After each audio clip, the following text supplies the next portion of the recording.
Senator Rand Paul taking on the New York Times. Senator Paul joins us, and I guess taking on the New York Times is a little bit stiff. You're certainly taking issue. The headline of an article is that Senator Rand Paul diverges from his party over voter ID.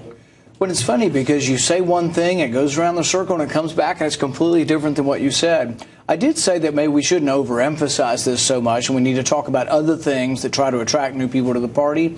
But, I grew up in a family where my dad lost an election one time by 200 votes out of 200,000, and we found 3,000 illegal votes. So I'm very aware of voter fraud and think it's not that unreasonable to show your driver's license. But I'm also aware that some people find it that they think it's nefarious, that Republicans are doing this to suppress the African-American vote.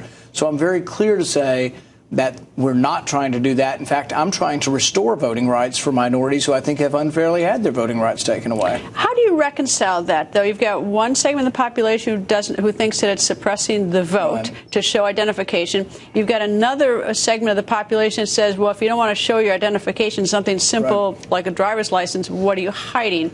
And we also want everyone to be able to vote who's entitled to legally, and we don't want people to vote twice or whatever. I think it's a perfect example of the problem Republicans have in engaging new voters, African-American voters. There was a time in our history when the vote was suppressed. Actually, it was mostly by Democrats back then. But for some reason, they think Republicans are part of this historical suppression of African-American vote. They think this is just another ploy. So that is the perception. I don't think that is the truth at all. But because it is perceived that way, we need to be aware of people's feelings, and we need to be aware of that and not just go say, oh, well, you know what, let's make our primary election theme to get voter ID. It's not an unreasonable thing to ask to show your identification. You got to show it to see Eric Holder. However, if you want to make it your campaign theme, be aware that some people are offended by it. And that's all I was saying. But I was never saying, oh, I'm against showing your driver's license. So, things kind of get distorted sometimes.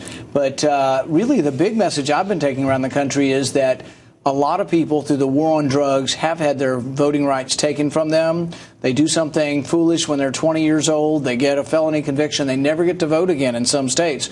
I actually have testified alongside the NAACP to try to get people's voting rights back if they committed a nonviolent felony. So what do we do? I mean, so how do we make sure that people aren't suppressed and that we're not terrorizing them by forcing, by almost rolling over them and insisting on identification where it's meant to intimidate them? And how do you make sure we don't have voter fraud so we know who's voting? It's changing the perception, from my point of view as a Republican, is changing the perception of who we are as a party. People have to not believe ill of what we're trying to do. How do you do that? Well, it comes over time because there is a resistance. I mean, I talked to a African-American pastor in Mississippi this last weekend. He said, my wife ran for state representative and she's African-American also as a Republican. He said, I couldn't get any African-Americans vote for her. She couldn't, even face-to-face when they knew she was also from the same community they lived in and all this, because there's a resistance. So there is resistance we have to overcome. Part of that resistance builds into false perceptions, and it's a false perception that showing your driver's license has anything racial about it. But it is a perception, and all I'm saying is we need to be aware of it, and we need to be conscious of people's feelings, or we're never going to get anybody to consider us in the elections. Well, that may be a divergence from some in your party, because some of your party aren't talking about perception. They're talking about voter ID. Right. We shouldn't be tone deaf about this, and that's what I'm saying is don't be tone deaf. But I'm also not saying it's an unreasonable idea. Most of the government buildings here in Washington, you have to show a driver's license for. So I'm not opposed to the idea, but let's don't be tone deaf and say, oh, you know what, it's no big deal. It is perceived in some communities as being something nefarious that Republicans are doing. So we have to change people's perception of us as a party so they'll listen more to what we're trying to do. Some people think that Senator Marco Rubio may have taken a shot at you today. He said something to the effect that you shouldn't be running for president and the Senate simultaneously. I realize that you haven't announced you're running for the presidency, but nonetheless, everyone sees as a veiled shot across the bow at you.